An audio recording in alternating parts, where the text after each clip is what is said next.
Well, good Friday morning to you, and welcome back to the Pelicast. We've had a little bit of a hiatus getting ready to come up for legislative session and, frankly, recovering from the Big Solutions Mini Summit. By the way, if you missed the Big Solutions Mini Summit, those are posting on the Pelican Institute website. So you can grab the whole day or take it in chunks.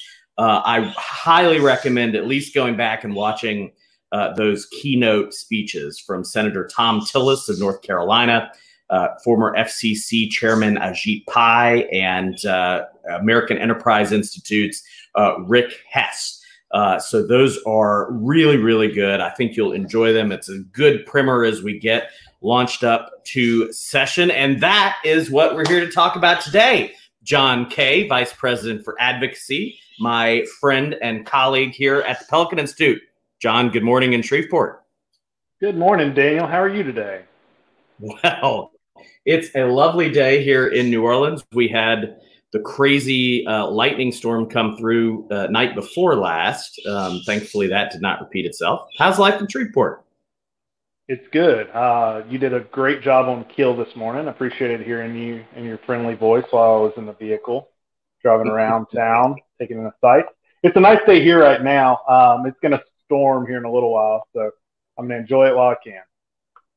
Very good. Well, I know you've just been kind of hanging out and eating cherry bonbons up there, but I hate to break it to you, but there's a legislative session coming up.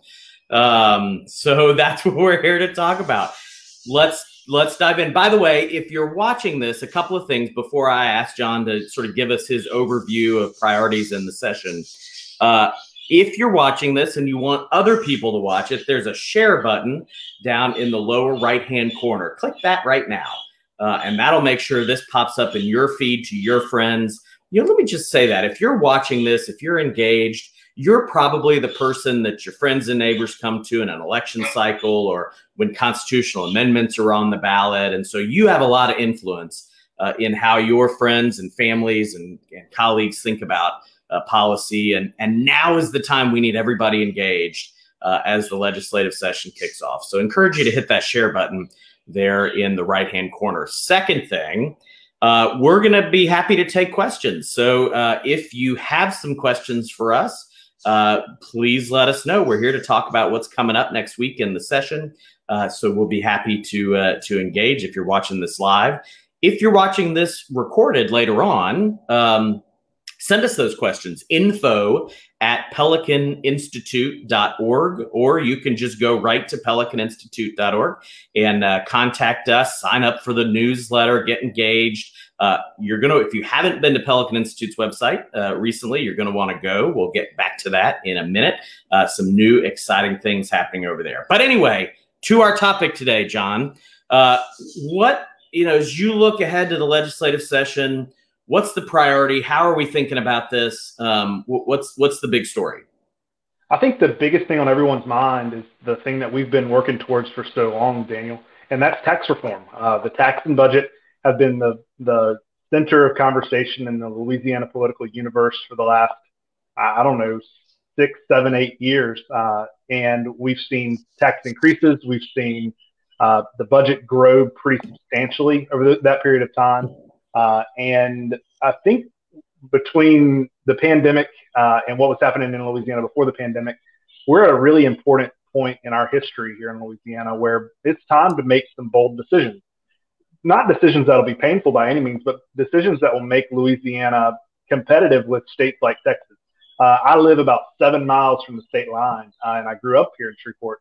And most of my friends and family, or a lot of my friends and family, have moved over the years. More than half of our wedding party has relocated to Texas over the last 10 years, and that is crazy to me. So we go to Dallas pretty frequently to visit friends, to visit family, and we kind of want to stop that bleeding. And I think we have a plan that would do that and really allow Louisiana to shine. So I think the biggest thing in this legislative session is beginning to take the steps towards fundamentally reforming our tax code. And what that means this year is to take steps towards simplification and eliminating some of the complexity in the tax code making it flat, fair, simple across the board for everyone, easy for people to understand. When you move to Louisiana, say you're an entrepreneur and you want to start a business and create jobs, if you look at the tax code, you might be paying 4, 6, or 8% in income tax compared to Texas, which is 0%. And then to bring that burden down, you have to go hire a team of tax attorneys and CPAs to do that. We have over 430, I think it's 432 at last count pages of tax preferences here in Louisiana that you have to sort through. Even if you can bring your rate down from that 4, 6, or 8% to something that's closer to what is currently at 0%, you have to pay to get there, which is crazy. So I think the biggest thing that we want to do, and I think the legislature is finally seeing eye to eye with us on some of it, at least the concept, is to take the time to begin to eliminate some of those exemptions, some of those tax credits, and then flatten the rate of the tax code in Louisiana and make it more simple to understand and inviting to business and individuals. Let's talk about that just for a few more minutes. You know, for the casual viewer, someone maybe who maybe they're engaged, maybe they're not, but the idea of a tax deduction or a tax credit, that sounds like a good thing, right? So what's the problem with it? Why is that what we're trying to fix as we look at simplifying the tax code? Yeah, it just makes it easier to understand, and it makes it easier to operate a business, and makes it easier to predict your own income and your family as you're getting paid. A tax credit or tax deduction would be traded off for an overall lowering in the tax burden for individuals in Louisiana, for entrepreneurs in Louisiana. And it would make it simple, where you can look at the tax code and know what you're going to pay rather than having to sort through it and try to figure it out. We want to be open and transparent with the rate. And we want to make it easy for people to choose Louisiana or choose to stay in Louisiana rather than jump the border and go to Texas or go to one of these other states. This is a trend across the country with people modernizing their tax codes over the last several years. We talk a lot about North Carolina and the boom that's happened there. They've gone from having budget deficits, which has been the story in Louisiana for the last several years, to having budget surpluses. And their big fight there has been, for a few years, how much money do we give back to the people of North Carolina? I want to have those kinds of conversations here. Yeah, I'm for that. Now, as you look at the bills, I think the last count I heard was something like 880 or 890 bills have been filed. I don't know if you happen to have an updated number. I know there'll be some coming down the pike. A lot of those, or at least a decent chunk of those, are tax bills. It's a fiscal session. So this is a legislative preview. Let's talk, if you can, for a few minutes about maybe some of the tax bills we're seeing, and if there's one that sort of best represents our perspective on simplification and how we get the state moving back toward jobs and opportunity. Yeah, I think we are now right at the 900 bill mark total between the two chambers, that's a lot, especially in a fiscal year where they're limited in how much they can bring. It gets bigger in the even numbered years. The tax bills that I'm looking the most, or the closest at, are the ones written by Representative Thomas Presley from here in Shreveport. And it's not because he's from Shreveport. It's because I think he's authored a fantastic package. And what it would do is it would establish a flat tax rate here in Louisiana, kind of what I've been talking about leading up to this point. But the interesting thing about it is it would begin to untie Louisiana's tax code from the federal government's tax code. So it's odd. It's an odd system we have here, but we have something called the federal income tax deduction, which sounds great on its face. But what happened a couple of years ago when the federal government cut taxes under President Trump, we actually got a tax increase in Louisiana automatically because of our Constitution, which is crazy. When the federal government cuts taxes, I shouldn't have to then pay more money to the state government. I shouldn't have an automatic tax increase that goes into effect. If we're not the only one, we're one of the only states in the country who do this at this point in time. And it really makes no sense and needs to go away. And actually, I think this is one of the things that we have a fairly decent bipartisan agreement on. The devil's in the details on how to make it happen. But it's just one of those things that doesn't make sense to people either side of the aisle. And I think a lot of people would like to see it done away with. There are other credits and exemptions that are in the bill that would go away. But again, in exchange for that, the top rate would drop by about half. which is a lot of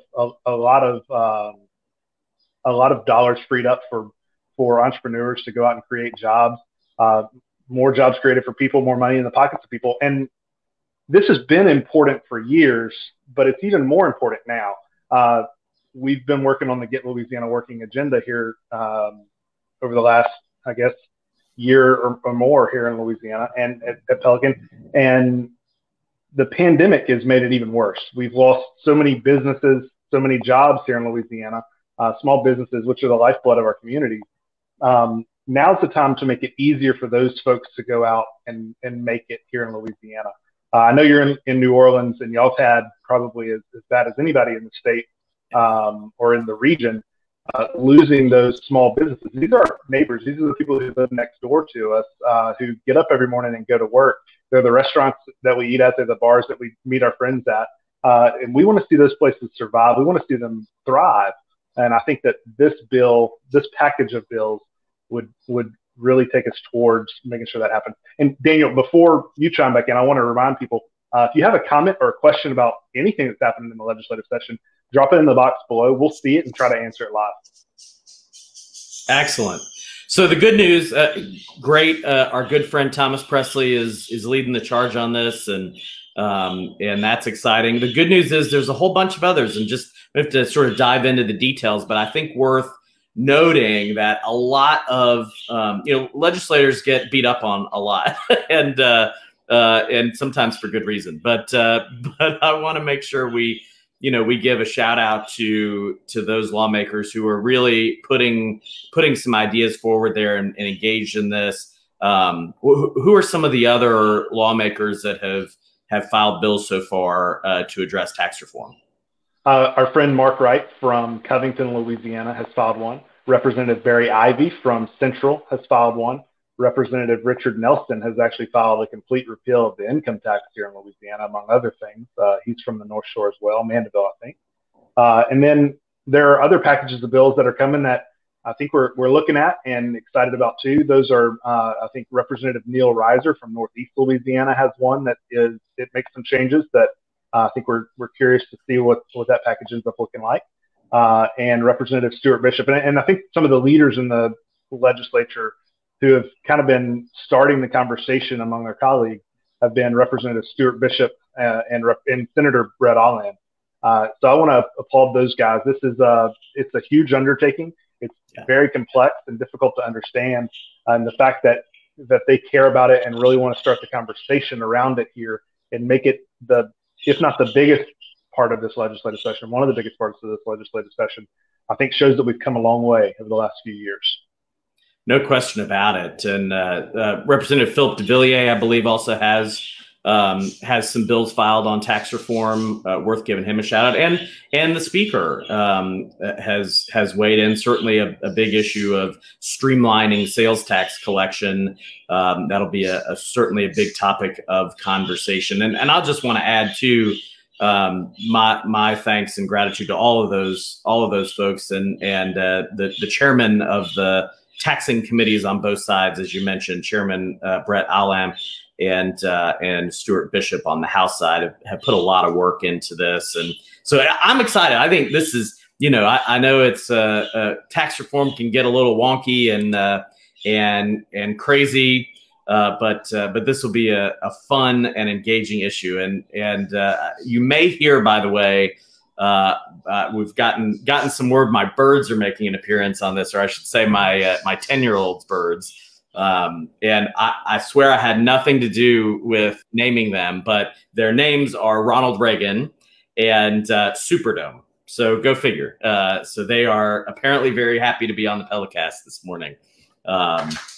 They get it's always when I'm on the phone or on the computer that they decide to make some noise. So anyway, apologies for a little bit of music. I think the only reason you should be apologizing is that they're not pelicans at your house. I would have expected you to have pet pelicans. They don't live in cages very well. I don't think. You've got lake access, John. I think you're the one who really ought to be the pelican man. I have a lot of pelicans. I haven't found the fish, but they're out there somewhere. And then we got poodles. I'm watching them right now. Lots of fun. Great poodles. Very good. Well, so we've talked about taxing. There's another side to that coin. If we're talking about kind of getting the fiscal house in order, and let me just set this up, right? I mean, for those people watching, they'll have remembered and lived through sort of fiscal cliff after fiscal cliff, and we sort of lurched from one budget crisis to the next. It seems like just forever. And so taxes and the uncertainty of the tax code is certainly one piece of that.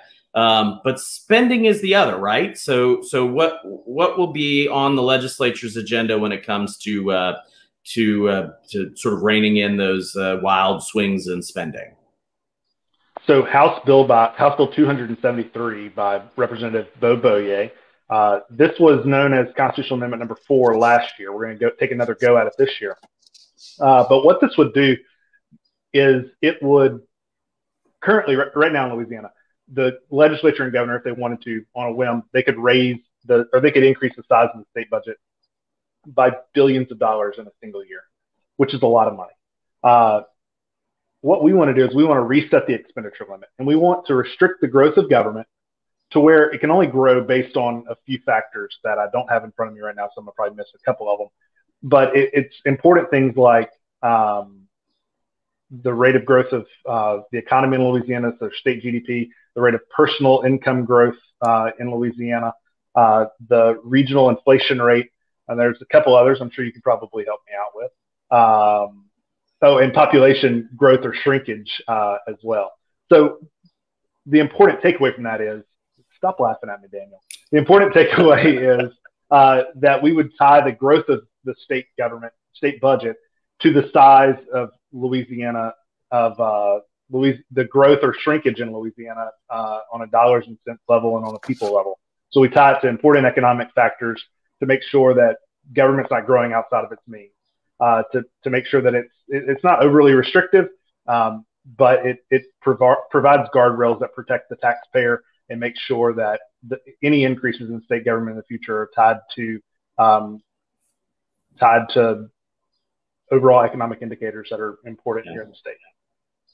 And you mentioned North Carolina earlier. It's a model certainly that has played a big impact on the design of some of the reforms we've recommended. You know, viewers can go back and watch. We had a state representative who chairs the Appropriations Committee from North Carolina on the Pelicast a month or so ago, and one of the points he made was that, you know, reining in spending and getting control on the growth of government played an equally important role as tax reform in spurring their economy. And they've had huge growth in the number of jobs, decrease in unemployment, and just booming economy there, well outpacing the national average and certainly outpacing Louisiana's stagnant or shrinking economy. So this is a really important piece of the puzzle. And let's pause on both of these for a minute, because it's worth reminding, if all of these were to pass, voters are still going to have to weigh in on these, right? Yeah, absolutely. I'm not sure what the date is that is the bill list for the election, but people would have to go to the polls and have their voice heard on this to make sure it's in line with the desires of the people of the state. The thing I want to point out, though, is what this really does is, and in North Carolina, they made good decisions, and in a state like Kansas, maybe they didn't make as good of a decision, where as they began to change the tax code in these states and they began to see more dollars coming into state government, it's tempting to just want to spend that money. And what this does is it says, in the good times, let's tap the brakes, so that in the bad times, we're not having to raise taxes on individuals or businesses or entrepreneurs in our state. So I think it's a tale of two worlds, North Carolina and Kansas. Kansas didn't control spending, and they spent the extra dollars that came in. North Carolina did, and they're on a sustainable path and growing. So that's the model that we want to follow here. Yeah, absolutely. So important. And it's going to mean we're going to be talking a lot more about this between now and certainly the time that voters have a chance to make those decisions, because really important stuff. All right. So this is a time where billions of dollars are coming in from the federal government. And I just can't help myself but to note, we're talking about our kids and grandkids' money, right, from the federal government borrowing a lot of money to bail out states around the country. If you add up, I believe the number between state, local, schools, everything is somewhere around just over $5 billion in money that's going to be flowing into Louisiana. We've lived this story before, right? After Katrina and some other things where we had huge influxes of outside money or huge influxes of money. How important is transparency, and what are we going to be looking at when we get to the session in terms of transparency? It's huge. So without transparency, people in government, people anywhere can spend money however they feel like spending money and not have to worry about eyes on those dollars as expensive. So a few years ago, we began instituting what's called the Louisiana checkbook here in the state. And what that does is when a department spends money, they have to put online for anyone in the world to view exactly how they spent that money. And what that does is I think it makes people who are in charge of spending those dollars, it makes them think twice about whether or not it's an expenditure they want to have broadcast all over the world for anyone to see and talk about.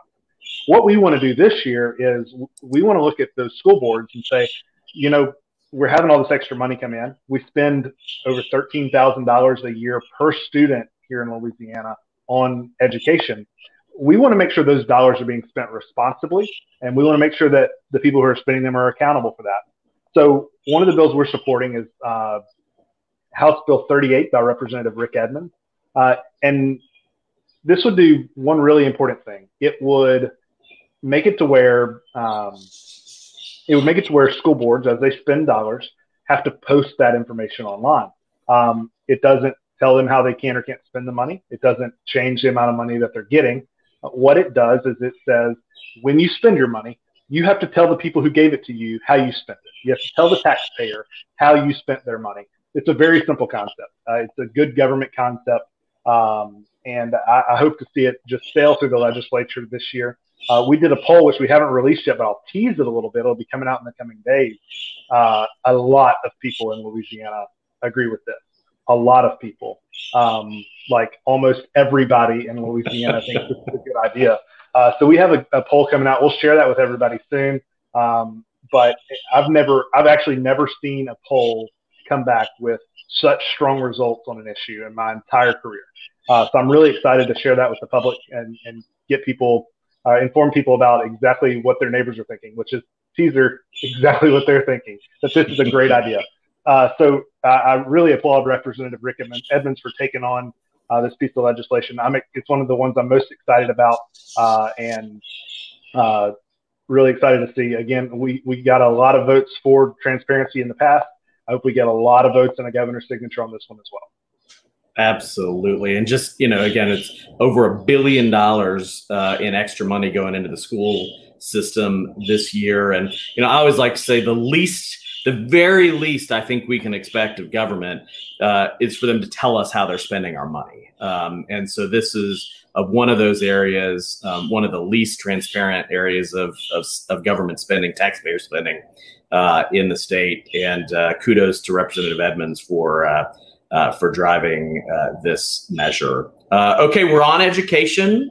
There's some other bills on education that are interesting. And, as you well know, John, and everybody watching, from our point of view, we believe that every child in Louisiana deserves the opportunity to attend a school that fits him or her. And we believe the money, and as John mentioned, we're spending more, $13,000. We're spending more than any of our neighboring states in the region. We're spending more and yet getting some of the lower student outcomes, though we've made some progress in recent years, and paying our teachers toward the bottom half of those neighboring states as well. So for spending all this money, seems like we ought to be getting better outcomes, paying our teachers more, and preparing our kids and the next generation for career or college or the workforce or the military or whatever that may be. So what are some solutions we ought to look to make sure every kid has the chance to attend a school that fits? One of the bills that I'm most excited about is House Bill 556 by Representative Philip DeVilliers. Our friend Mark Wright, who I mentioned earlier from Covington, is also helping out on this bill. And it would take a step towards that. And it would allow families of foster children. It would allow families whose children only received virtual learning this last year to take what's called an education savings account, which would be the state portion of their school funding, and find an education that fits their child. When families choose to take in foster children, they're taking on a very large responsibility. And we want to make it easy for them to make sure that they're finding the education that fits that child the best. We want to make sure that those children who only receive virtual learning in this last school year also have that chance as well. So what this would do is it would say, if you want to take that money and apply it to private school tuition, if you want to keep them in the school that they're in, if you want to pursue a tutoring option, it's up to the parent to choose the education for the child, which is a novel concept. One of my favorite Twitter follows constantly talks about funding students over systems. And I think this is along those lines. It would say, we want to make sure that here in Louisiana, the parents are able to choose the education that best fits their child. So this is a great bill along those lines, and I'm excited to see this conversation get started here in the state. Again, House Bill 556 by Representative DeVilliers. I think it'll be starting up here in the education, maybe the appropriations committee here in the near future. Gosh, if there are ever a group of kids who could use some flexibility and who might have some special needs that could use some choice, it's those kids in the foster system. So again, you talk about the least we can do. This is an important thing and should really have broad support from across. So again, looking forward to seeing that move quickly through the process and help these kids. All right, so we talked about how important education was, and I know there's some other education bills as well, but one of the things that matters a lot as we think about opportunity and jobs, and that is making sure that everyone has the right to earn a living in Louisiana, and that we remove barriers to work, we remove barriers to entrepreneurship and new opportunities. There's some movement on that this session too, right? Yeah, there is. So last year, Representative Chuck Owen had a bill that was passed and signed into law that would allow for the spouses, dependents of military members, when they move to Louisiana, they come here to Barksdale, they go to Fort Polk, they go to anywhere in the state, that if they were practicing in an occupation in another state, so let's say hair braiding, let's say they were participating, they were a cosmetologist or an interior designer, any number of things. Here in Louisiana, we license just about everybody. It seems we're one of the most onerously licensed states in the country. It would say that when you get here, you don't have to jump through all of these additional hoops to do what you were safely doing across the border in Texas or Mississippi or North Dakota or Maine or wherever you came from. That when you come here, we welcome you with open arms, and we want you to be able to earn a living, not have to take 2 years off to go through arbitrary training to join the workforce here in Louisiana. This year, Representative Chuck Owen has House Bill 197, which is along the same lines, but it targets the spouses of healthcare professionals. So doctors, nurses, people who we were actively trying to get to come to Louisiana during the pandemic. Maybe some of them have stayed here. Maybe some of them are going to continue to come here. Maybe as we change the tax code here in Louisiana, more of them will want to move here to Louisiana. But it would say that as they move here from other states, that those same protections are applied to them. So it's a recognition bill that says if you're licensed, if you're performing an occupation in another state, you can move to Louisiana and continue without having to go through jump through additional hoops, go through additional trainings, et cetera. So there's a lot that needs to be done on the occupational licensing front. And I think we're going to talk more about that as we move forward. This is a small step in the right direction, but a step in the right direction nonetheless. But again, just I touched on that a second ago, Louisiana is one of the most onerously licensed states in the country for low to moderate income occupations. We're not talking about changing the licensing requirements for doctors. We're talking about making it easier to be a florist in Louisiana. Occupations that we're the only state in the country that license florists. It's absolutely ridiculous that it's still a state law.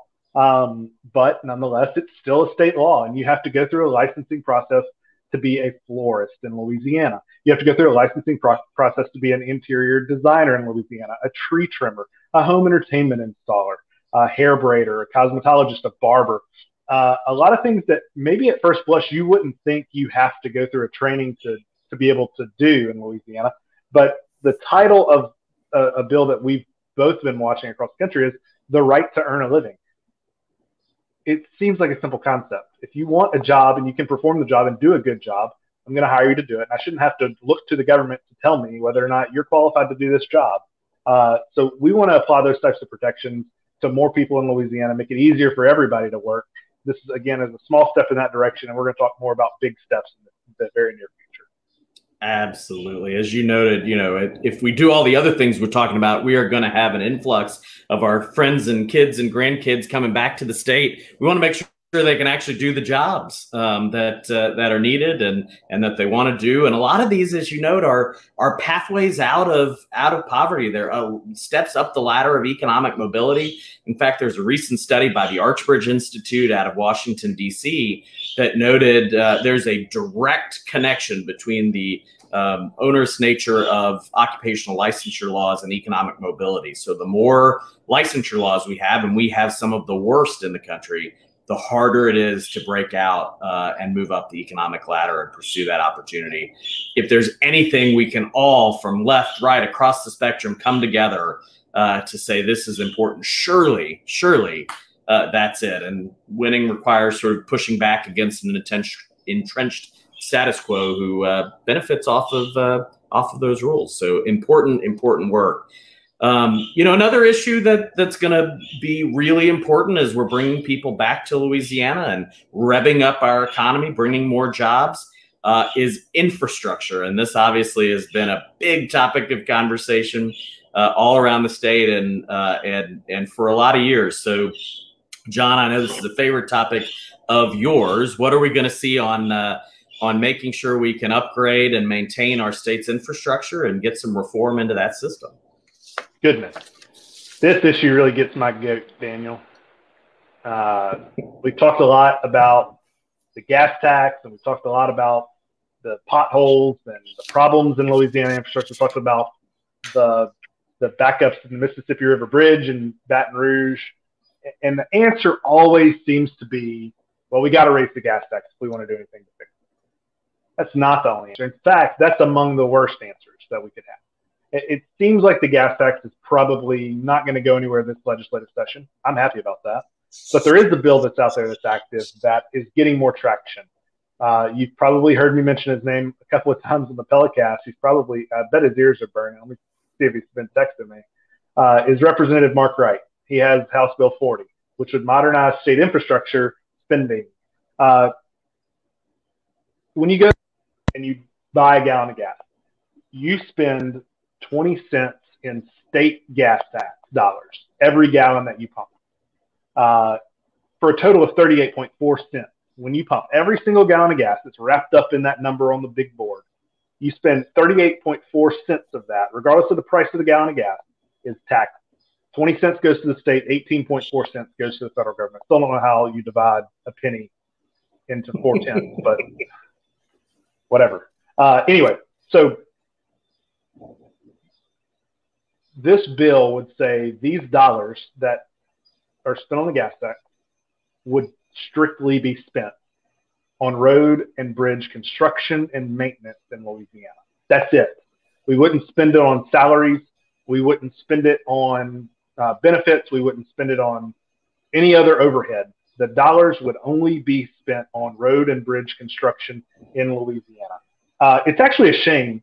If you look at the Louisiana checkbook, which we talked about earlier, the Department of Transportation and Development views the gas tax as a self-generated revenue fund. So what they don't do is they don't report as much detail to everyone as to how they're spending those dollars, because it's self-generated. That's my money. How are you spending it? Why are you exempt from this? What this would do is it would add some accountability to the appropriations process for DOTD. Right now, they can largely spend money however they want to spend the money. And they're taking our gas tax dollars and they're using them to fund a big building down by the interstate in Baton Rouge with the same number of employees as they have in Texas, roughly. Actually, I think it may be more than the number of employees they have at the Department of Transportation and Development in Texas. I don't know if you know this, Daniel. Texas is much larger and has much more roadway than Louisiana has. And the fact that this is what's happening here is absolutely crazy. So what this would do, I'm going to sum it down and stop ranting for a minute. The bill would take those dollars and lock them up and say it can only be spent to make roads and bridges better in Louisiana. This is hundreds of millions of dollars per year that would be spent additionally on roads and bridges in Louisiana. It would take the overhead and benefits out of the gas tax dollars and put them in the appropriations process. And the legislature would have the chance to weigh in and restrict the growth of that department. The fact that we have so many people that don't build roads and bridges and the legislature has no oversight over that or little oversight over that is sickening. It's maddening. This would say that any other department that the DOTD is treated like any other department in Louisiana. If you want to department, come sit before the legislature and make your case, and they will vote. The representatives of the people will vote on whether or not you're allowed to grow the size of your department. It's a pretty simple bill, pretty simple concept. I hope that it gets legs this year and it goes all the way through the process.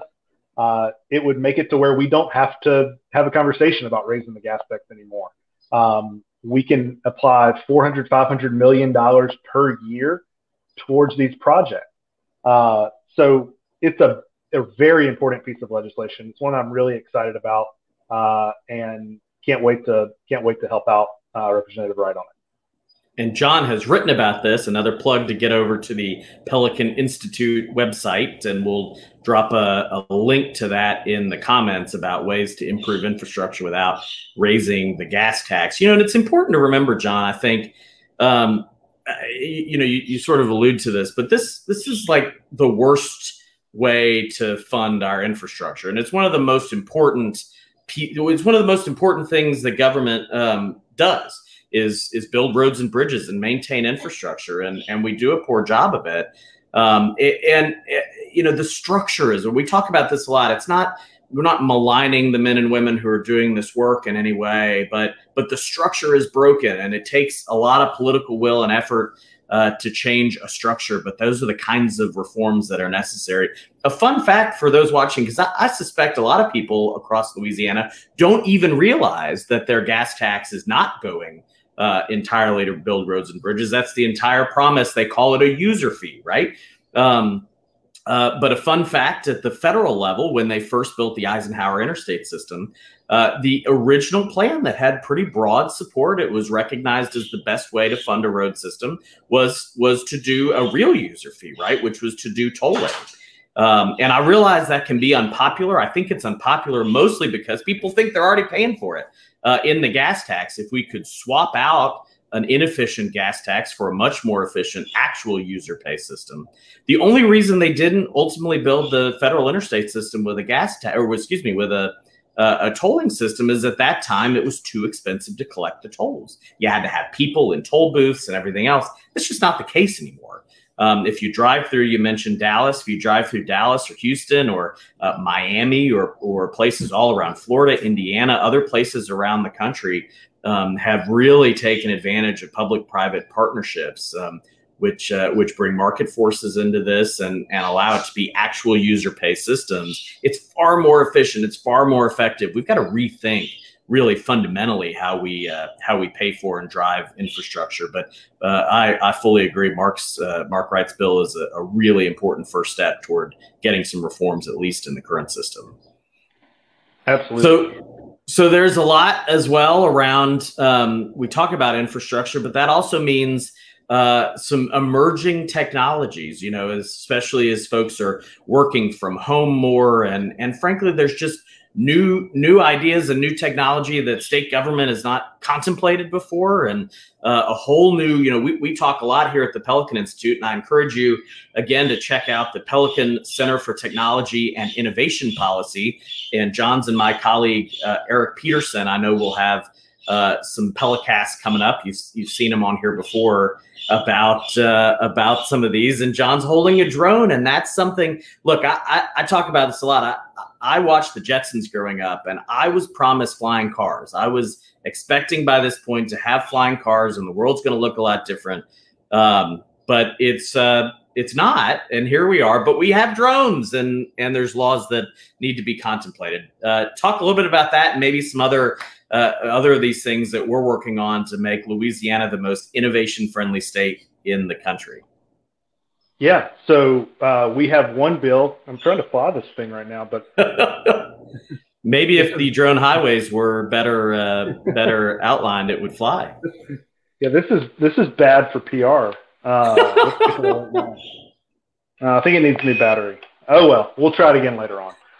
So a drone highway in Louisiana it would create an infrastructure that would allow businesses who want to deliver, let's say Amazon wants to deliver something to your home via drone. It would allow them a way to do that without invading people's privacy, without it coming in, without running into other concerns across the state. It would say essentially that you can fly these drones over existing roadway, existing right-of-way to their destination, deliver the product, and then fly back. It would provide some order to the system. It would provide an ability, some certainty for these businesses to be able to employ these things. It would allow products to be delivered to you faster. Think about during the pandemic how cool this would have been as everyone is ordering takeout, as everybody's eating at home, to have a drone deliver your crawfish to your house. I don't know if they can carry a 40-pound sack of crawfish. I bet they can, but it would be pretty cool for that to happen. We're living in the year 2020, whatever this is, and it's, God, I feel like I have aged so much over the last year. Pandemic, we moved across the state. We had twins. I feel like I'm 53, not 33.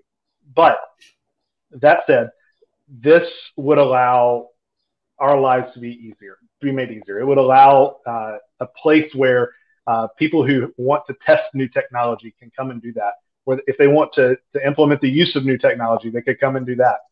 You won't see me flying a drone over the roadways because I can't even get it to take off of my desk. But people who know what they're doing would be able to do this and do it in a way that is orderly, is safe, and provides a new avenue for businesses to deliver and take care of business. And, this is an area I candidly didn't know much about until Eric's really started working on this. It's worth noting, and I've learned this recently, drones are already being used in many industries, in the oil and gas industry, in utilities. If you're driving, if I'm driving, which I'll be doing in a couple of weeks up I-49 to come see you, John, there's these big expanses of utility lines that are going across the state and going to across largely unpopulated areas or farmland or forests. And they use drones to fly in there and check them because it's hard to get cars and people to them. So there's a lot of industries already that are employing this. And so this makes sure that there's some regulatory certainty around it and that we don't end up in a situation where government's coming in and putting all sorts of undue burden. But we set the rules of the sky. And, as we talk about sort of there it goes. Uh-oh. Talk about regulatory certainty. You saw it here live, friends, right on the Pelicast. We have some other things to make Louisiana an innovation hub. Spoiler alert, our good buddy Mark Wright is going to get another shout out here. Apparently we need Mark on Mark, if you're watching, call in. We'll put you on. But there's a couple of other bills worth a mention that are going to help make Louisiana an innovation hub. Yes, these are called sandboxes, and they are a very new concept. They are a very interesting concept, but we have two bills that we're supporting that would establish regulatory sandboxes in Louisiana. House Bill 482 by you said it, Mark Wright, and Senate Bill 231 by Senator Robert Mills. These would be in the financial technologies industry and in the insurance industry. And what it would do is it would establish it would allow businesses, innovative business models, it would allow them to meet health and safety requirements while also avoiding some of the regulatory red tape that's unnecessary. It would allow them to explore, to build in Louisiana, to come up with new ideas and implement them here in Louisiana, make us a friendly state for this type of innovation, and ultimately make products better, make products cheaper, give us new options in insurance industry. We talked a lot about insurance over the last couple of years around the tort reform, legal reform legislation. It would give these industries a new way to create here in Louisiana, not have to do it somewhere else and import it here. We could be the epicenter of this type of innovation. I think the state of Utah has done a pretty good job of this, but this is a fairly new concept, and not a lot of places have implemented it. And Louisiana could be on the leading edge of this. So Eric Peterson, who heads up our Center for Technology and Innovation, is going to be helping to shepherd these bills through the chambers and make sure that Louisiana is one of the most innovation-friendly states in the entire country. That's great. And, you know, what I like, there's these sandboxes are happening not just here in America, but all over the world in some of the more innovative countries. And to me, what's so interesting about them is, you know, when government's kind of a blunt force, right? When it creates regulation, when it creates a framework, it contemplates what's right in front of existing products. Well, that can stifle new innovations sometimes because the regulations are not set up to handle new ideas. And so what's great about these is it allows new ideas to be tested and brought to market, and let the market figure that out, and then enter sort of your normal regulatory framework. But drive some innovation. These are great things. We're going to hear a lot more about sandboxes, not just this year, but in the coming years. All right, John, we're getting close to the end of our time, and you've got some drone maintenance to do. What else? Should be on folks' radar? How should the folks that are watching and sharing this, what can they do? What can people do to get involved? So first question, what other issues, anything else you want to mention? And then how can folks get involved and make a difference this year? There are issues that I would like to talk about, but I don't think we really have the time. So I think I want to use the rest of the time to talk about something that we have just done a soft launch of, but I think we're going to roll out to folks to use. Let's see if I can share my screen. Can you see that, Daniel? I cannot. Oh, yep. Wait, it's moving. There it is. Perfect. So what this would do is it would allow people in Louisiana to easily take action on a bill that is important to them. Something that we're working on here in Louisiana or here at the Pelican Institute is making sure that if you agree with us on the issues and you want to reach out to your legislator, that you can do that. So I'm going to do a quick walkthrough. We have one bill posted. We'll have more posted later today. We just rolled this out earlier this week. This is our tax package that we're supporting. House Bill 547 by Representative Presley. And I'm just going to quickly contact my legislator so everyone can see exactly how this works. But it's very simple. You go to pelicanaction.org. There will be a list of bills right here that would allow you to take action on anything we've talked about and then some other things. You click Contact My Rep. It takes you to a page where you can type in your street address. So let's go with my old one. We'll contact my old state representative, Sherman Mack. You click Send an Email, and then you fill out all of your information. You put it in here. There's all my personal information on the internet for everyone to see. And down here in the bottom, you have two options. You can type your own message to your legislator, or you can send one that we've already typed up that gets the point across. So with just a few clicks, you can send a message to your legislator on an issue that is important to you. We want to make it as simple and easy as possible for people across the state who care about these issues, who care about tax reform, who care about tech policy, who care about making sure that their child can attend a school that fits his or her needs, that they can easily come to our website and take an action on these bills. And lawmakers really do listen to what their constituents have to say. So they're going to get an email directly from you that says you care about this issue and you want them to support tax reform in Louisiana, a particular bill here in Louisiana, the Representative Presley package. You would be able to send that email to them with just 2 or 3 clicks. Very simple process. You can do more things, though. If you have other issues that you support, you can go to the Take Action page. Looks like we actually have some more bills public now. So we're going to have Contact My Rep tags under each one of them to make it to where you can easily contact your representative on each of these bills that we've talked about today, and then some others as well. So we have that portion of the website set up. We also have it's a brand new website all around for the entire Pelican Institute and Pelican Action. So I encourage you to go play it. It's a pretty cool website, a cool concept, but it really does make it easy to contact your legislator and to have your voice heard. Which, if we're going to pass good policy in Louisiana, we can't just do it ourselves, Daniel. We have to have help from people across Louisiana who agree with us. The massive amount of people who agree with us on tax reform, the people who agree with us on school board transparency, you name it. We're going to give you an easy way to contact your legislator, and we'll keep you up to date on where those bills are in the process, how far they've moved, if they've gotten to the governor, if they've gotten signed.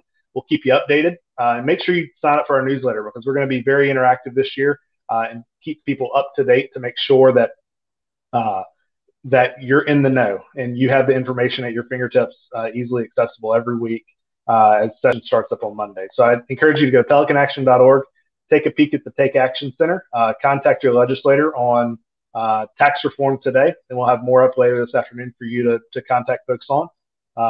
And I'm looking forward to seeing your names pop up and seeing thousands of people across the state take action. Absolutely. And, I think one of the things I always mention is we often, it's easier to jump on a lawmaker when we disagree with them, but they need to hear from you when you agree with them too. I talk to lawmakers all the time. I know you do too. A lot of our listeners and viewers do. They get beat up all the time. It's stopped in the grocery store and everything else. To some degree they signed up for that, but it's important that we tell them when we agree with them as often as when we disagree. So really encourage, to show up to the Capitol. If you're interested in that, reach out to us. We're happy to help. Send a letter, make a phone call, get a little watch party together to engage in the legislature. You can watch everything happen live stream online and engage that way. Obviously, it's not feasible for some folks to make it all the way to Baton Rouge, but you can engage on the internet. And so, just really encourage folks. This is a really important session, and every legislative session in Louisiana is meaningful, but this one is going to define how we emerge from the pandemic. And the question I think at hand is, are we going to emerge stronger, more prosperous, with more opportunity for every Louisianan, a better school system, a more streamlined tax code? We can do this. The tools to actually bringing jobs and opportunity back to Louisiana are right within our grasp. And the question is, do we have the will to do it? And the only way to answer that is if you, your friends and neighbors get involved and tell lawmakers how you feel and encourage them to do the right thing and to take big, bold action. Now is the time for it. And we're really excited to get going. And I know it'll be fun to see everybody back together in Baton Rouge from every corner of the state. And thank you for watching this. John, just before we wrap up, any last thoughts of encouragement to our viewers? Or, again, if you want to just express some more love for Mark, that'd be fine too. I appreciate everybody watching today. Get some rest over the weekend. Starting Monday at noon, the legislature comes in and we get to start working on these issues actively with them. So they're going to be hearing from us. Hopefully they'll be hearing from you as well. Be sure to consider, take action. If you are interested in learning a little bit more and joining us, you can go to our Facebook page or website, pelicaninstitute.org. Check us out and let us know what interests you and what issues you want to take action on. Absolutely. Final thought from me. One of the other things, I spoke to 2 or 3 different groups this week. If you're looking for a speaker for your political club or your Rotary or whatever your civic group may be, we would love to do that. So there's a link right on that website, request a speaker. John or I or any of our colleagues are traveling all over the state to spread the good word of free markets and free enterprise and solutions that'll bring jobs and opportunity back. So if your club or group or student group is looking for a speaker, please let us know. It's one of my favorite things to do is to get out and travel all over the state. So as groups are starting to meet back in person again, or if you have a virtual event as well, we'd love to participate. All right, friends, thank you so much for what you do. I hope you're ready for a good weekend. I hope you've got a crawfish boil scheduled for hopefully some good weather out there. And we will see you back here next week, not only for another great episode of the Pelicast, but to keep everyone up to date on the legislative session and how it's going. So thanks again for viewing. John, thank you. And for your drone demonstration, we are grateful as always. Y'all have a great weekend. See you next time on the Pelicast.